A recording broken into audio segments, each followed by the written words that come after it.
Hello viewers, welcome to our channel. నేను చరణ్ పరిమి. రాజ్ తరుణ్ కేసులో మళ్ళీ మరొక ట్విస్ట్. రాజ్ తరుణ్కి ఈసారి పీకకు చుట్టుకునే పరిస్థితి వచ్చేసింది. ఎందుకంటే ఆయన గర్ల్ ఫ్రెండ్ ఎవరైతే ఉన్నారో లావణ్య, ఆమె రాత్రి సూసైడ్ అటెంప్ట్ చేశారు. ఆ సూసైడ్ అటెంప్ట్ ఎలాగో పోలీసులు తొందరగా రియాక్ట్ అయ్యి ఆమెని సేవ్ చేయడం జరిగింది. అయితే ఈ సూసైడ్ అటెంప్ట్ వెనక ఏముంది, ఎందుకు అలా చేశారు, సడన్గా ఈ డెసిషన్ ఎందుకు తీసుకున్నారు, ఇన్ని రోజులు రాజ్ తరుణ్ నాకు కావాలి, రాజ్ తరుణ్ని నాకు దక్కేలా చేయండి అంటూ కేసు పెట్టిన ఆమె, ప్రాణభయం ఉందంటూ భయపడిన ఆమె, ఎవరో వచ్చి దాడి చేస్తారు అంటూ భయపడిన ఆమె ఉన్నట్టుండి తనకు తానే సూసైడ్ అటెంప్ట్ చేసుకొని తన ప్రాణాలు తీసుకోవాలని ఎందుకు అనుకుంది? న్యాయం కోసం పోరాడుతూ వచ్చింది. తనకు మంచి అడ్వకేట్స్ కూడా చాలా సపోర్ట్గా ఉన్నారు. టీవీ ఛానల్స్లో గట్టిగా మాట్లాడారు. ఈ పరిస్థితుల్లో కేసులు కూడా గట్టిగానే నమోదు చేశారు ఆమె. ఈ 420 కేసు 420 సెక్షన్ కావచ్చు, అలాగే 506 కావచ్చు, ఇట్లా 3 సెక్షన్లలో ఆమె కేసు కూడా రాజ్ తరుణ్ మీద నమోదు చేయడం జరిగింది. ఇక న్యాయానికి కొద్ది రోజులే టైం ఉంది అన్నట్లుగా పరిస్థితి కనిపిస్తుంది. సో ఇలాంటి టైంలో సడన్గా ఇలా ఆమె ఎందుకు నిర్ణయం తీసుకున్నారు అనేది గమనిస్తే, ఆమె ఒక పెద్ద నోట్ కూడా, ఒక మెసేజ్ కూడా తన సన్నిహితులకు పెట్టడం జరిగింది. ఇక నేను చనిపోతున్నాను, ఇక నాకు అవసరం లేదన్నట్టుగా కొంత పెద్ద తన కారణాలు, చనిపోవడానికి ఎవరు కారణము, ఎందుకు కారణము అంటూ ఒక పెద్ద మెసేజ్ రాసి ఆమె వాళ్ళకి వాట్సాప్లో పెట్టి ఆ తర్వాత ఈ పని చేస్తూ అది చనిపోవడానికి సిద్ధపడ్డారు.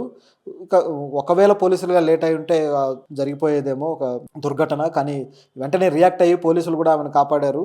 అయితే రాత్రి ఏం జరిగింది, అసలు ఎందుకు ఈమె ఇలా నిర్ణయం తీసుకుందని గమనిస్తే, ఈ రాజ్ తరుణ్ విషయంలో కొద్ది రోజుల నుంచి ఆమె చాలా మానసికంగా వేదనకు గురవుతూ వస్తున్నారు ఛానల్స్లో మాట్లాడుతూ.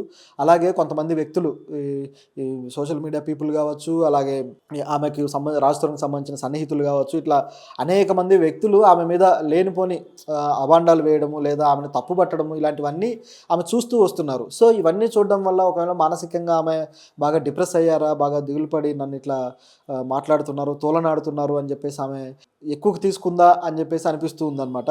అయితే ఈ రాత్రి ఏం చేశారంటే 12:20 నిమిషాలకి ఆమె వాట్సాప్లో ఆమె అడ్వకేట్కి ఒక మెసేజ్ పెట్టారనమాట.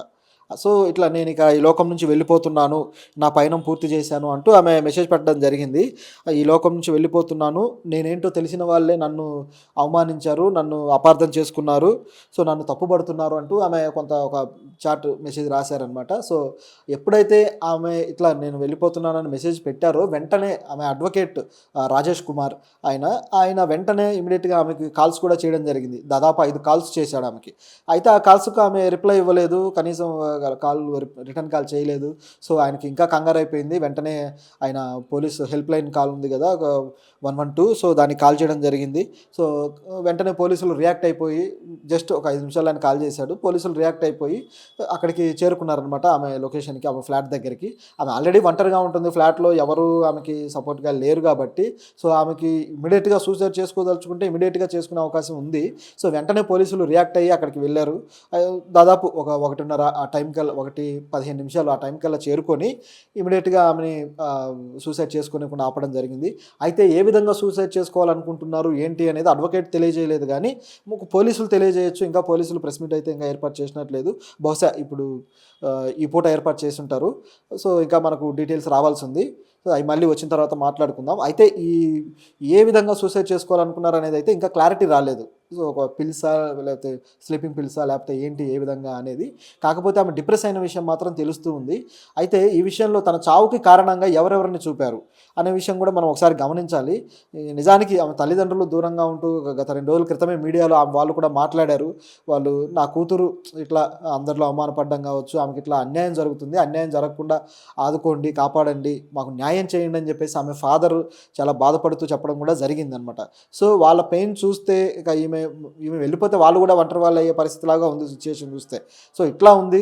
సో మరి ఎందుకు ఇలాంటి డెసిషన్ తీసుకుంటుంది ఈమె అనేది గమనిస్తే, ఈ కారణం ఎవరు ఏంటి, అసలు ఆమె నోట్లో ఏముంది అనేది ఒకసారి చూద్దాం. నేను ఈ లోకంలో నా పయనం పూర్తి చేశాను, నేను ఎవరో తెలిసిన వ్యక్తులే నన్ను తప్పుపట్టారు, నేను ఎవరో తెలియని వాళ్ళు మాత్రం నాకు సపోర్ట్గా నిలిచారు అని ఆమె చెప్పడం జరిగింది. అంతేకాకుండా తన నోట్లో రాజ్ తరుణ్ చేతిలో దారుణంగా మోసపోయాను, నేను నమ్మిన వారే నన్ను మోసం చేశారు, ఈ మైండ్ గేమ్, ఈ గాసిప్స్ తోటి నేను బాగా విసిగిపోయాను అని చెప్పేసి ఆమె అంటూ ఉన్నారనమాట.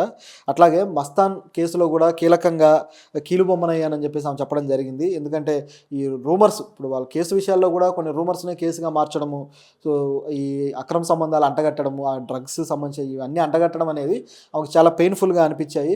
సో దాంతోటి ఆమె ఇట్లా రియాక్ట్ అవ్వడం జరిగింది. అట్లాగే ఈ ప్రతిదీ ఒక పథకం ప్రకారం జరిగింది అని చెప్పేసి ఆమె చెప్పడం జరిగింది. ఎందుకంటే ఈ డ్రగ్స్ కేసు గాని వాళ్ళే కావాలని చేశారు. ఇదంతా కూడా ఆమె ముందే ఆరోపణలు చేశారు కాబట్టి పథకం ప్రకారం జరిగిందనే అంచనా ఆమెకి క్లియర్‌గా ఉందనమాట. దాంతోపాటు నాకు నా భర్త కావాలి అని నేను మాల్విని బతిమాలాను. కానీ ఆమె వినలేదు. ఆమె అతన్ని వశపరుచుకుంది. అతను ఆమె ప్రేమలో మునిగిపోయాడు పూర్తిగా. సో అతనిక ఏంటి పరిస్థితి అన్నట్టుగా ఆమె కాస్త బాధను వ్యక్తం చేయడం జరిగింది. అలాగే ఆహ్, తన చావుకి రాజ్ తరుణ్ అలాగే అతని తల్లిదండ్రులు కారణం. అలాగే మాల్వి మల్హోత్రా తన చావుకి ముఖ్యమైన కారణం అంటూ చెప్పడం జరిగింది. అలాగే ఆమె తమ్ముడిని కూడా ఆమె మెన్షన్ చేశారు.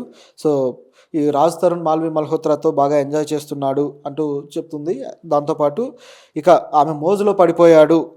సో నా మరణాన్ని రాజ్ తరుణ్ కోరుకుంటున్నాడు ఆమె మెన్షన్ చేయడం జరిగిందనమాట. సో ఇట్లా రాజ్ తరుణ్ తన మరణాన్ని కోరుకుంటున్నాడు అనేది చాలా పెద్ద మాట.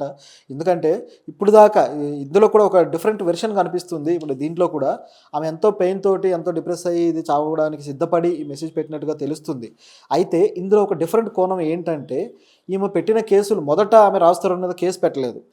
కేసు పెట్టకుండా నాకు అతను కావాలి, అతను వల్ల నేను దెబ్బతిన్నానని చెప్పడం జరిగింది. ఆ తరువాత ఎప్పుడైతే advocate Dilip Sunkar advocate enter అయ్యారో, ఆయన ఎంటర్ అయిన తర్వాత రాజ్ తరుణ్ మీద కేసులు నమోదు చేయడం జరిగింది. ఆ కేసులో వచ్చేసి 420 కేసు ఇవి అమ్మాయిని చీటింగ్ చేసినట్టుగా కేసులు పెట్టడం జరిగింది. సో ఎందుకు ఇంతకు ముందేమో రాజ్ తరుణ్ మీద శిక్ష పడాలని ఆమె కోరుకోలేదు. కానీ వారం రోజుల తర్వాత మాత్రం రాజ్ తరుణ్‌కి శిక్ష పడాలని ఆమె కోరుకున్నారు. ఆయన మీద కేసు పెట్టడం జరిగింది. అయితే తిరిగి మళ్ళీ ఆ కేసు పెట్టిన రోజే మళ్ళీ మీడియా ముందు మాత్రం ఆమె ఏమన్నారంటే రాజ్ తరుణ్ నాకు కావాలి, రాజ్ తరుణ్ నా భర్త నాకు కావాలన్నారు. సో ఇదంతా డిఫరెంట్‌గా అనిపించిందనమాట. ఇప్పుడు కేసు పెట్టి అతన్ని జైలు పాలు చేయాలనుకున్నారా? లేకపోతే అతనితో తిరిగి మళ్ళీ తన జీవితాన్ని ప్రారంభించాలనుకున్నారా? అయితే ముందు కేసు ఎందుకు పెట్టలేదు? ముందు కేవలం మాల్వి మల్హోత్రా మీద కేసు పెట్టడానికి ప్రయత్నించారనమాట. సో ఎందుకు ఈ వేరియేషన్ కనిపిస్తుంది? ఇప్పుడు ఎప్పుడైతే మీడియా ముందు నాకు రాజ్ తరుణ్ కావాలి అంటూ గత 4, 5 రోజులుగా చెప్తూనే ఉన్నారు ఆమె. చెబుతూ మళ్ళీ ఇప్పుడు ఎందుకు సడన్‌గా రాజ్ తరుణ్ నా చావును కోరుకుంటున్నాడు అంటూ ఆమె దీంట్లో చెప్పడం జరిగింది. అంటే దీని వెనక ఏం జరుగుతుంది? ఎందుకు ఆమె రోజు రోజుకి తన అభిప్రాయాలు కూడా చేంజ్ అవుతున్నాయి రాజ్ తరుణ్ విషయంలోనే డౌట్ వస్తుంది. నిజానికి అతను దారుణంగా మోసం చేశాడు అనేది కనిపిస్తూనే ఉంది ఇక్కడ. అంటే అతను పెళ్లి చేసుకునే ఉద్దేశం లేదని చెప్పడం కావచ్చు, ఆ డ్రగ్స్ కేసుకి సంబంధించి కావచ్చు. అంటే ఆమె పాయింట్ ఆఫ్ వ్యూ నుంచి చూసినప్పుడు సో మోసం చేశాడు నన్ను, ఆమె మోజులో పడిపోయాడు, నన్ను బెదిరించేలా చేశాడు, పథకం ప్రకారం చేశాడు అనేది ఆమె చెబుతూ ఉన్నారు. అయినా సరే మళ్ళీ తిరిగి అతను కావాలంటున్నారంటే తిరిగి అతను మళ్ళీ ఈ విధంగా చేయడానికి గ్యారంటీ ఉందా? సో ఆమె ఏ తరహా న్యాయం కోరుకుంటున్నారు? మోసం చేసిన వ్యక్తికి శిక్ష పడడం కరెక్ట్ కదా, మరి ఏ తరహా న్యాయం కోరుకుంటున్నారు? చివరికి తను వీళ్ళందరి ఆటలో తను బలయ్యే పరిస్థితి లేదా? చూస్తూ ఉంటే అలాగే కనిపిస్తుంది. సో మరి ఇప్పుడు రాజ్ తరుణ్ దీనికి ఎలా రియాక్ట్ అవుతాడు? సో ఈమె చావుకు దగ్గరగా వెళ్ళి వచ్చింది. సో ఈమె ఎలా దీని నుంచి బయటపడతారు ఇప్పుడు ఈ ట్రోమా నుంచి? ఎందుకంటే సూసైడల్ టెండెన్సీ అనేది చాలా దారుణమైన ట్రోమా. దీని నుంచి మళ్ళీ బయటపడాలంటే కూడా మళ్ళీ కొన్ని రోజులు టైం తీసుకోవాలి, మనసుని మళ్ళీ బయట ప్రపంచంలో నిమగ్నం చేయాలి. ఇది సాధారణమైన విషయం కాదు. అయితే అడ్వకేట్ ఆమెకి సపోర్ట్గా ఉన్నారు. ఇప్పుడు రాజేష్ కుమార్ కూడా దీని విషయం మేము మళ్ళీ ఈరోజు పోలీసుని కలుస్తాము, పోలీసులకి వివరాలన్నీ తెలియజేస్తామన్నారు. సో ఇది త్వరగా పరిష్కారం అయితే తప్ప ఈమెకి ఆ డిప్రెషన్ పోయేలా లేదు. మరి ఏం జరుగుతుందో చూడాలి. ఈమె సేఫ్గా ఉండాలి అని మనం కోరుకుందాం. అట్లాగే ఈ కేసులో కూడా ఆమెకి న్యాయం జరిగేలా ఒక పరిష్కారం వస్తే బాగుంటుంది. ఎందుకంటే ఇది లేట్ అయ్యే కొద్దీ కూడా